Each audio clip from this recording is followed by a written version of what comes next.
यहां पर एक चीज आप वीडियो को स्टार्ट करने से पहले समझ लीजिए, अगर आप मेरी वीडियोस को पहली बार देख रहे हैं तो देखिए, जहां भी मैं रेक्टेंगुलर या फिर स्क्वायर शेप का इस्तेमाल करूंगा, यानी कि वर्ग और जो भी आप बोलते हैं हिंदी में उसे, इस शेप का इस्तेमाल करूंगा, तो इसका मतलब ये होगा कि मैं बात कर रहा हूं वहां पर मेल की, मेल यानी कि आदमी की, क्लियर है, फीमेल यानी कि महिला की। इसी प्रकार से अगर मैं इस प्रकार से वर्टिकल लाइन बनाता हूं, इस प्रकार से एक वर्टिकल ऊपर से लेकर नीचे तक के लिए बनाता हूं ना एक लाइन, तो अगर एक लाइन होगी तो इसका मतलब क्या होगा, जेनरेशन होगा। क्या होगा, जेनरेशन। और हिंदी में बता दूं जेनरेशन का मतलब क्या होता है, जेनरेशन का मतलब होता है पीढ़ी। जैसे कि बेटे से बाप और बाप से दादा, इस प्रकार से जनरेशन चलती है, तो वो जनरेशन हम इससे डिनोट करेंगे। इसके अलावा अगर मैं हॉरिजॉन्टल लाइन सिंगल लिखता हूं, यानी कि सिंगल एक बार इस प्रकार से लाइन बनाता हूं, तो उसका क्या मतलब होगा, उसका मतलब होगा सिबलिंग्स, सिबलिंग्स यानी कि भाई बहन, क्लियर है। अगर मैं दो लाइन ऐसी लिटी हुई दो लाइन बनाता हूं तो इसका मतलब क्या होगा, मैरिड कपल या फिर जीवन साथी हम उन्हें बोलते हैं, क्लियर है। तो ये चीज आपको ध्यान रखनी है, मैं इनको यूज करने वाला हूं अपने हर एक क्वेश्चन में।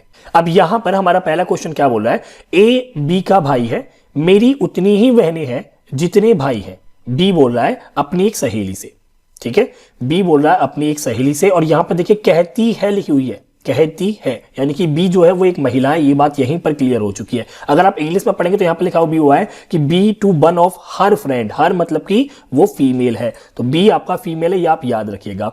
तो बी क्या बोल रहा है अपने एक दोस्त से, अपने एक सहेली से क्या बोल रही है वो, कि मेरी उतनी ही बहनें हैं जितने मेरे भाई हैं। और यहां पर लिखा भी हुआ है कि ए जो है वो बी का भाई है। तो पहली बात तो ये क्लियर होगी कि बी जो है वो आपका फीमेल है, तो फीमेल के लिए हम सर्कल बनाएंगे। अब यहां पर लिखा हुआ क्वेश्चन में ए जो है वो बी का भाई है, तो मैंने आपको बताया क्या, सिबलिंग के लिए हम ये वाला सिंबल यूज करने वाले हैं, ये एक सिंगल लाइन यूज करने वाले हैं। तो सिबलिंग यानी कि भाई बहन, तो ए जो है वो बी का क्या है, भाई है, भाई यानी कि वो आदमी है, मेल है, तो इस प्रकार से ए को आप यहां पर लिख देंगे। अब क्वेश्चन क्या बोल रहा है कि बी बोलती है अपनी एक सहेली से कि मेरी उतनी ही बहनें हैं जितने मेरे भाई हैं। तो बी के कितने भाई है मेरे भाई, बी का सिर्फ एक भाई है ए, तो इसका मतलब ये है कि बी की एक बहनें और होगी, यानी कि एक बहन और होगी, तो उसका नाम आप सी मान लीजिए, और ये एक लड़की होगी, इस प्रकार से। अब क्वेश्चन क्या बोला कि इस परिवार में कितने भाई बहन हैं, how many brothers and sisters are there in the family. तो यहां पर देखिए दो तो बहनें हैं और एक भाई है, तो यहां पर ऑप्शन देख लीजिए, दो बहनें और एक भाई, यहां पर देखिए एक भाई और दो बहनें, ऑप्शन नंबर सी है, यही आपका राइट आंसर होगा। बहुत सिंपल क्वेश्चन था।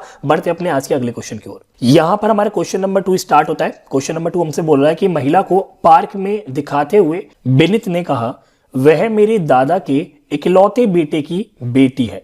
विनीत उस महिला से किस प्रकार संबंध रखता है। यहां पर आपको क्वेश्चन पढ़ना है ध्यान से कि विनीत बोल रहा है, पहली बात तो ये है, और वो क्या बोलता है कि वह मेरे दादा, तो पहले हम क्या लिखते हैं, यहाँ पे लिखते हैं हम विनीत, इस प्रकार से। तो विनीत के यहां पर दादा की बात हो रही है, वह मेरे दादा। सो विनीत से पहले तो इसके पिताजी पर जाएंगे, तो जनरेशन के लिए हम ये वाला सिंबल यूज करते हैं, मैंने आपको बताया। यहां पर मान लीजिए विनीत के पापा है, यहां पर हम लिख देते हैं विनीत के पापा, या फिर आप फादर या पिता हिंदी में जैसा चाहे वैसे लिख सकते हैं, ठीक है। तो ये विनीत के फादर होंगे, और इनके जो फादर होंगे वही तो विनीत के दादा होंगे, तो यहां पर विनीत के क्या हुए, ग्रैंड डैड, जी डैड यहां पर मैं लिख देता हूं, क्लियर है। तो ग्रैंड डैड या फिर दादा आप यहां पर लिख सकते हैं, इस प्रकार से दादा भी मैं यहां पर लिख देता हूं, ठीक है। सो विनीत के दादा, यहां पर हमने क्वेश्चन अभी तक पढ़ लिया, वह मेरे दादा के इकलौते बेटे, यानी कि विनीत अपने दादा के इकलौते बेटे, यानी कि अपने बाप की ही बात कर रहा है। सो वह मेरे दादा के इकलौते बेटे की बेटी है, यानी कि विनीत अपनी बहन के बारे में बात कर रहा है। किसके बारे में बात कर रहा है, विनीत अपने बहन के बारे में बात कर रहा है कि वह मेरे दादा के इकलौते बेटे, यानी कि उसका बाप, उसकी बेटी यानी कि उसकी बहन। तो यहां पर लिखा हुआ विनीत उस महिला से किस प्रकार संबंध रखता है। देखिए भैया विनीत जो है वो इस महिला का भाई है, तो ऑप्शन नंबर ए जो है वही इसका राइट आंसर होगा। बढ़ते अपने अगले क्वेश्चन की ओर। ओके, सो क्वेश्चन नंबर 3 हमारा क्या बोल रहा है वो आप देखिए। एक आदमी ने अपने बगल में एक लड़के को दिखाया और कहा, वह मेरी पत्नी की भाभी का बेटा है, लेकिन मैं अपने माता पिता की इकलौती संतान हूं। मेरा बेटा उससे किस प्रकार संबंधित है। क्वेश्चन को आपको दोबारा से सही से पढ़ना है कि आदमी अपने बगल में खड़े हुए एक लड़के को दिखाते हुए बोल रहा है। वो यहां पर बोल क्या रहा है वो आप ध्यान दीजिए, वह मेरी पत्नी, यानी कि पहले तो आदमी अपनी पत्नी के बारे में ही बात कर रहा है। तो यहां पर हमें करना क्या होगा कि उस आदमी को आप मान लीजिए, यहां पर मैं लिख देता हूं मैन, और क्योंकि वो आदमी है तो इस प्रकार से हम उसको इस वाले शेप के अंदर रख देंगे। वह मेरी पत्नी, क्योंकि पति और पत्नी कपल होते हैं तो इसलिए हम यहाँ पर दो लाइन का यूज करेंगे। वह मेरी पत्नी, तो यहां पर मैं, क्योंकि वो एक फीमेल है तो इसलिए मैं यहाँ पर एक सर्कल बना देता हूं।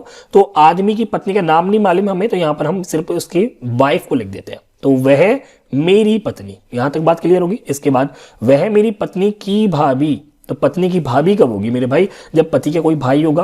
तो भाई के लिए हम ये वाला सिंबल यूज करेंगे, क्योंकि जब हम सिबलिंग्स की बात करते हैं तो हम एक सिंगल इस प्रकार से लाइन को बनाते हैं। तो वाइफ का जो भी भाई होगा तो उसकी एक बीबी भी होगी। तो वाइफ का कोई भाई होगा तो यहां पर हम इस प्रकार से लिख देते हैं ब्रदर। क्लियर? अब इसकी जो बीबी होगी वही तो इस आदमी की वाइफ की भाभी होगी, सिस्टर इन लॉ होगी। तो इस ब्रदर की क्या होगी? एक वाइफ भी होगी।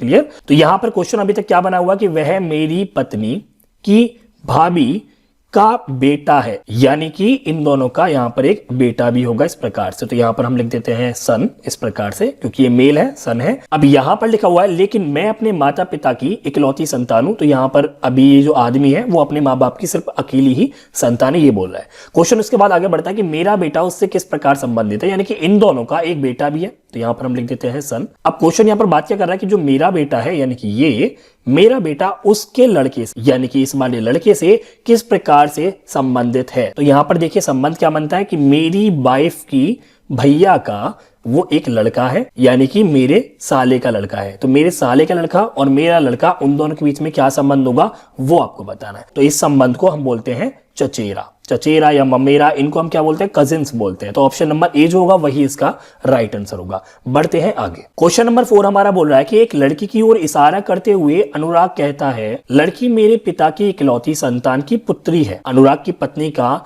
लड़की से क्या रिश्ता है? तो अनुराग यहां पर क्या बोल रहा है वो आप ध्यान दीजिए कि लड़की मेरे पिता की, लड़की मेरे पिता की, यानी कि अनुराग के पिता की। तो सबसे पहले यहां पर हम लिख देते हैं क्या? अनुराग, इस प्रकार से अनुराग के पिता की, ठीक है।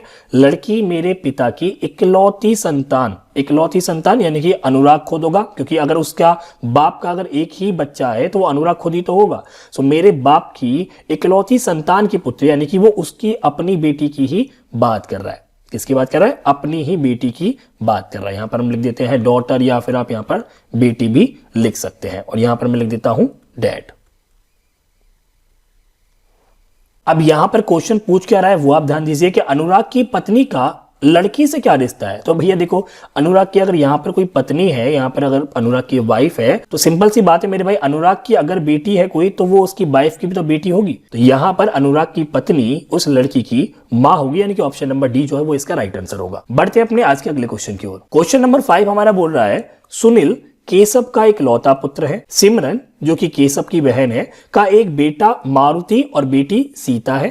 प्रेम मारुति का मामा है। सुनील मारुति से कैसे संबंध रखता है? सबसे पहली बात यहां पर लिखा हुआ है सुनील केशव का एक लौता पुत्र है। तो यहां पर हम लिख देते सबसे पहले क्या? सुनील।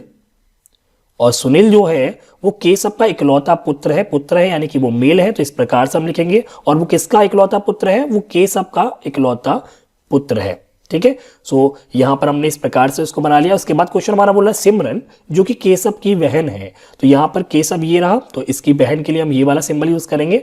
अब यहां पर इसकी बहन का नाम क्या है? वो है इसकी बहन का नाम सिमरन। अब क्योंकि ये फीमेल है तो आप इसको इस वाले सर्कल में लिख देंगे। सिमरन जो कि केशव की बहन है का एक बेटा है और एक बेटी है जिसका नाम मारुति और सीता है।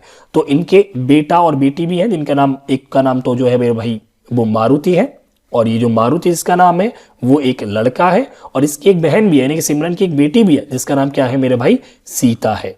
तो ये फीमेल है इस प्रकार से। अब क्वेश्चन यहां पर क्या बोलता है? प्रेम मारुति का मामा है। तो भैया मारुति कहां पर है? मारुति यहां पर है। क्वेश्चन क्या बोला है? प्रेम जो है वो मारुति का मामा है। मामा कब होगा? जब वो सिमरन का भाई होगा। तो प्रेम कौन है? सिमरन का भाई है। हम उसको बना लेते हैं। तो यहां पर भाई बहन के लिए हम ये वाला सिंबल यूज करेंगे। और कौन है उसका नाम? उसका नाम है प्रेम। और क्योंकि ये मामा है यानी कि मेल है तो हम इस प्रकार से इसको लिख देंगे। आगे क्वेश्चन क्या बोलते हैं? सुनील मारुति से किस प्रकार संबंध रखता है? तो सुनील आपका यहां पर है।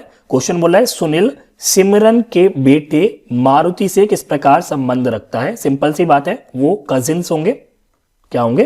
कजिन्स होंगे, क्योंकि सुनील की बुआ का लड़का है मारुति, और जो बुआ का लड़का होता है वो कजिन्स होता है, यानी कि ऑप्शन नंबर ए इस क्वेश्चन का राइट आंसर है। ओके, सो आज की इस वीडियो में सिर्फ इतना ही। आई होप आपको वीडियो पसंद आई होगी। अगर आप चाहते हैं मैं आपके लिए ऐसी ही वीडियोस लेके आता रहूं तो प्लीज लाइक शेयर सब्सक्राइब आप कर दीजिएगा। बस आपको एक क्लिक करना होता है, फ्री होता है। साथ में जब आप सब्सक्राइब कर रहे हो तो प्लीज मेक श्योर कीजिए कि आपने बेल आइकन पर क्लिक करके ऑल पर क्लिक किया हुआ हो, ताकि आने वाली वीडियोस आपको नोटिफिकेशन के जरिए आसानी से सही समय पर मिल सके। तो प्लीज ऐसा जरूर कीजिएगा। मिलते हैं अगली वीडियो वीडियो देखने के लिए शुक्रिया, धन्यवाद, जय हिंद।